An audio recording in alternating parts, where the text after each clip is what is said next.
Hello everyone, welcome to my channel.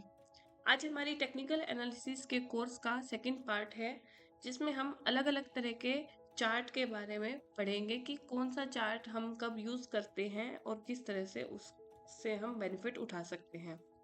तो इस series में सबसे पहला चार्ट हमारे पास आता है, वो आता है लाइन चार्ट। लाइन चार्ट जो है वो कैसे ड्रॉ किया जाता है, डेली के पूरे दिन के मूवमेंट में जब लास्ट में प्राइस क्लोज होता है, उन सारे क्लोजिंग प्राइस के डॉट्स को कनेक्ट करके एक लाइन शो होती है आपको चार्ट पर।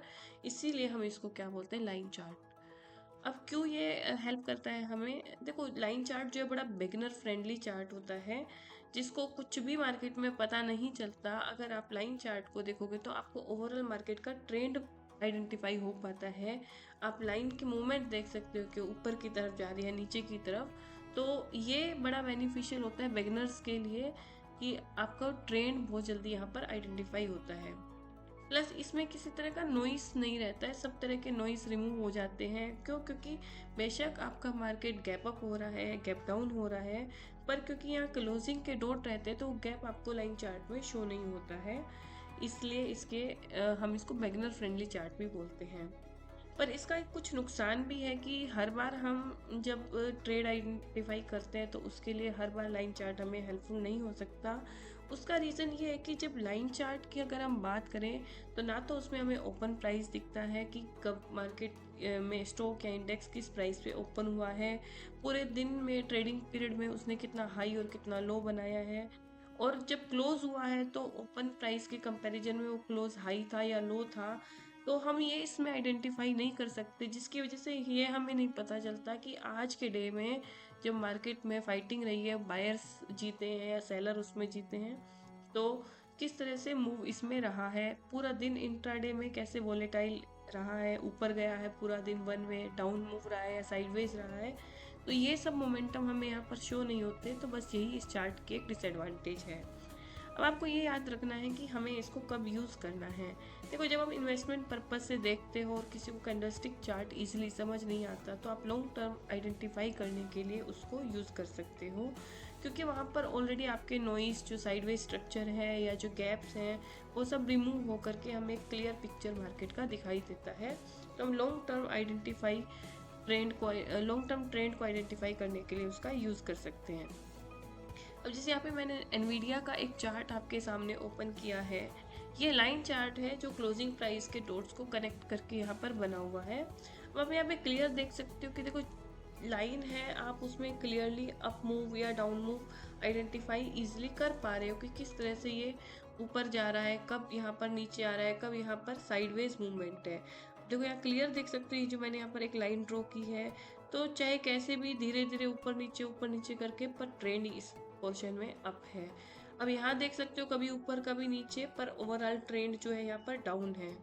यहाँ पर देखो कि कैसे इस एक पॉइंट से इसने सपोर्ट लिया और वापस से वी शेप रिकवरी दी एक डाउन ट्रेंड के बाद। तो ये लाइन चार्ट का एक फायदा है कि यहाँ से हमें इसका ओवरऑल ट्रेंड आइडेंटिफाई हो रहा है। पर इसके अलावा पूरा दिन बायर सेलर ने क्या किया, प्राइस ने किस तरह से मूव किया, ये हम यहाँ पर नहीं बता पाते। तो इसलिए हम इसका ज़्यादा यूज़ भी नहीं करते हैं। तो एज ए ट्रेडर हम इसको नहीं यूज़ करेंगे। फिर आता है बार चार्ट। बार चार्ट को समझने के लिए पहले हम इसका स्ट्रक्चर समझेंगे। बार चार्ट में आपको इस तरह की बार शो होंगी, जिसमें एक वर्टिकल लाइन है और इसके सामने लेफ्ट और राइट साइड में दो छोटे छोटे बार हैं। यहाँ पर को हमेशा याद रखना है कि जो ओपन प्राइस है वो लेफ्ट साइड पर रहता है और जो क्लोज प्राइस है वो राइट साइड पर रहता है। ठीक है। अब जो ओपन प्राइस के ऊपर यहाँ पर जो आपकी वर्टिकल लाइन का पोर्शन है, इसको हाई प्राइस बोलते हैं, और जो नीचे वाला पोर्शन है इसको हम लो प्राइस बोलते हैं। सेम आपका इधर होगा। पर आपको क्या चीज इसमें याद रखनी है कि इसमें दो कलर रहते हैं, एक होता है रेड कलर और एक होता है ग्रीन कलर। आप याद रखना, मार्केट में ग्रीन कलर बायर्स की प्रेजेंस को शो करता है और रेड कलर जो है वो सेलर्स की प्रेजेंस को शो करता है। अब रेड और ग्रीन कलर कैसे बनता है, वो हमारे ओपन और क्लोज प्राइस के बेसिस पे बनता है। कि हम ये बोलते हैं, अगर किसी स्टॉक का प्राइस खुला तो ओपन प्राइस पर था, पर जाते जाते बंद हुआ उससे नीचे के प्राइस पर, तो उस दिन मार्केट में सेलिंग का मूव रहा है, तो वहाँ पर सेलर एक्टिव थे, तो उसका जो कलर है वो हमने रेड दिखा दिया। उसी तरह अगर ओपन किसी लो प्राइस पे हुआ है कोई स्टॉक और बाद में जाते जाते जब वो बंद हो रहा है डे एंड में तो किसी हाई प्राइस पर जाकर के क्लोज हो रहा है, तो उस दिन मतलब मार्केट में बायर एक्टिव थे और यहाँ पर इस बार का जो कलर है वो ग्रीन कलर शो होगा।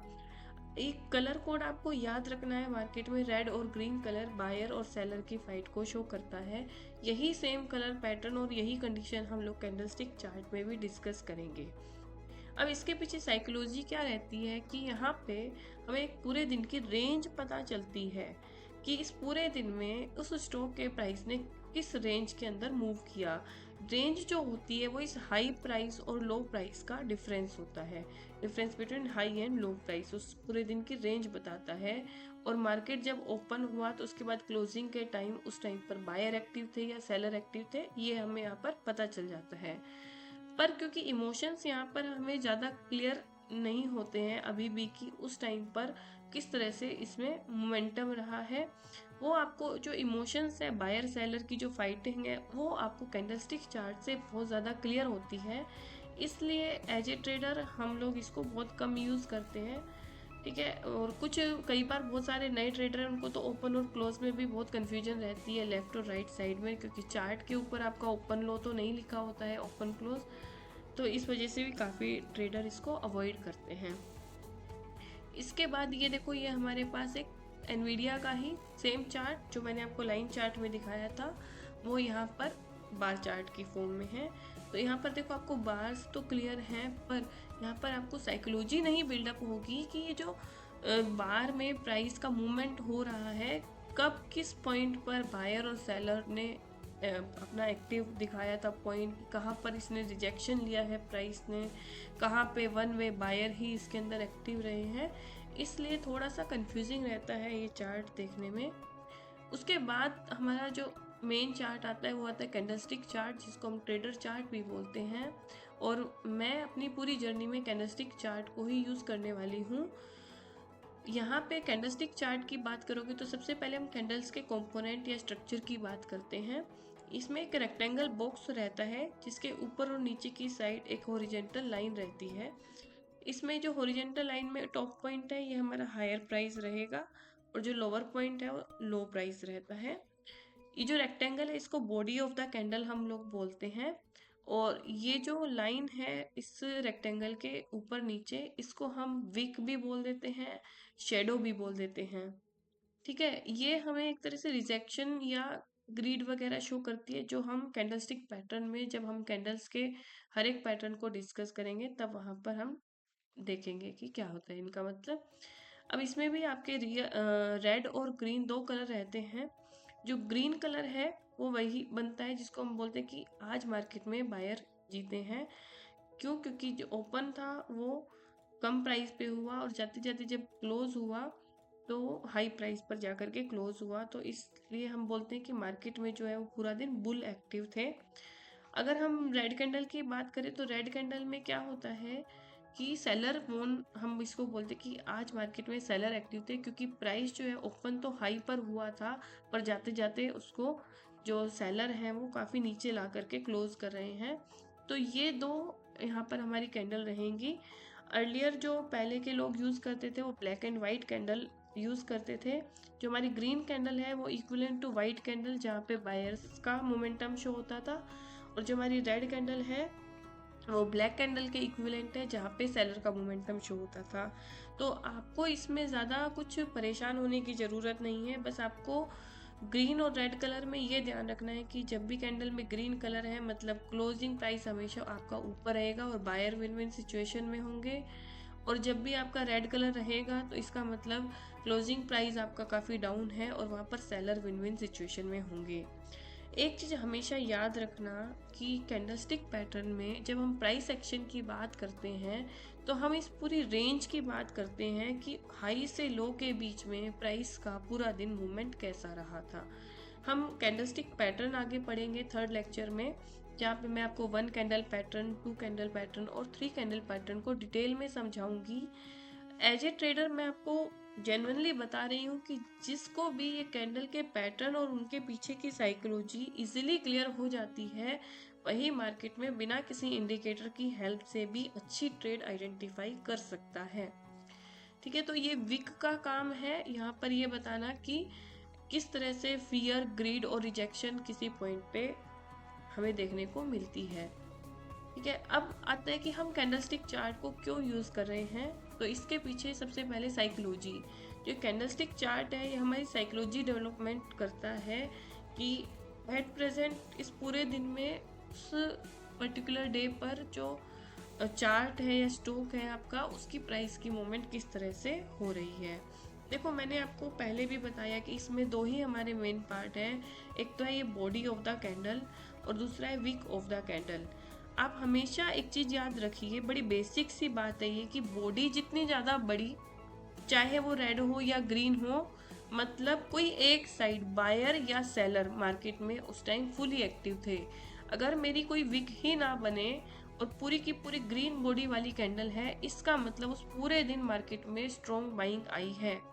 उसी तरह अगर बिना विक की कोई एक बड़ी रेड कैंडल बन रही है, इसका मतलब ये है कि पूरा दिन मार्केट में सेलिंग प्रेशर आया और सेलर काफी ज्यादा एक्टिव रहे हैं। पर अगर हमारी बॉडी बहुत छोटी बन रही है और विक बड़ी बन रही है, तो लॉन्ग विक जो है वो हमें रिजेक्शन शो करती है। मतलब किसी एक साइड के बायर या सेलर ने अपना एफर्ट दिखाने की कोशिश तो की, पर वो वहां पर उस चीज को होल्ड नहीं कर पाए प्राइस को, और वहां से प्राइस ने एक डाउन मूव दे दिया। अगर हम स्मॉल बॉडी की बात करें तो स्मॉल बॉडी जो है वो इनडिसिसिव कैंडल को शो करती है। ये मैं अभी आपको चार्ट के साथ एक्सप्लेन करूंगी। तो इसके एडवांटेज क्या है कैंडलस्टिक चार्ट की, यहाँ पर इमोशंस आप आइडेंटिफाई कर पाते हैं कि किस तरह से मार्केट में इमोशंस या मार्केट की सेंटिमेंट अभी क्या चल रही हैं। साइकोलॉजी हमारी इंप्रूव होती है। जितने भी हम लोग आगे पैटर्न पढ़ेंगे, जैसे head and shoulder pattern, cup and handle, channel, ये सब पैटर्न की फॉर्मेशन भी हमें कैंडलस्टिक चार्ट पर इजीली आइडेंटिफाई हो जाती है। और अगर आपको कैंडलस्टिक चार्ट पढ़ना इजीली आ जाता है तो आप अपनी एंट्री और एग्जिट भी वहां पर आइडेंटिफाई कर सकते हैं। जैसे मैंने आपको एनवीडिया का लाइन और बार चार्ट दिखाया, उसी तरह ये हमारे पास एनवीडिया का कैंडलस्टिक चार्ट है। अब आप इस कैंडलस्टिक चार्ट में इस रेड कैंडल को देखिए। देखो, ये रेड कैंडल में विक बहुत ना के बराबर है। प्राइस आपका ओपन हाई पर हुआ और क्लोज काफी नीचे जाकर हो रहा है। अब ये कैंडल क्या बता रही है, ये कैंडल ये बता रही है कि जब प्राइस ओपन हुआ वहां पर बायर में बिल्कुल भी मोमेंटम नहीं था, उसको किसी और हाई प्राइस पर लेकर के नहीं जा पाए और सेलर वहां से प्राइस को नीचे नीचे नीचे ला करके लो पर ही क्लोज कर दिया। तो ये एक तरह से हमें स्ट्रॉन्ग सेल का इंडिकेशन दे रहा है कि पूरा दिन मार्केट में सेलर ही एक्टिव थे। अगर मैं इस ग्रीन कैंडल की बात करूं तो ये ओपन हुआ था एक प्राइस पर, ठीक है, वहां से इसने एक हाई भी बनाया और एक लो भी बनाया और फिर क्लोज भी हाई के पास ही जाकर हुआ। मतलब यहाँ पर बायर जब आए मार्केट में, थोड़ा सा प्राइस डाउन जरूर गया है, पर बायर ने अपना मोमेंटम अच्छे से शो किया और इसको कैंडल के प्राइस को हाई पर ले जाकर के क्लोज किया।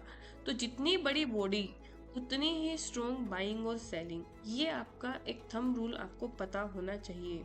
अब देखो, क्या कैंडल देख करके इतना डिफिकल्ट है ये बता पाना कि बायर आज पर्टिकुलर डे में मार्केट में बायर एक्टिव रहा या सेलर? नहीं, यही तो कैंडलस्टिक जो चार्ट पैटर्न है उनकी खासियत है कि ये हमारी साइकोलॉजी डेवलप करने में हेल्प करती है।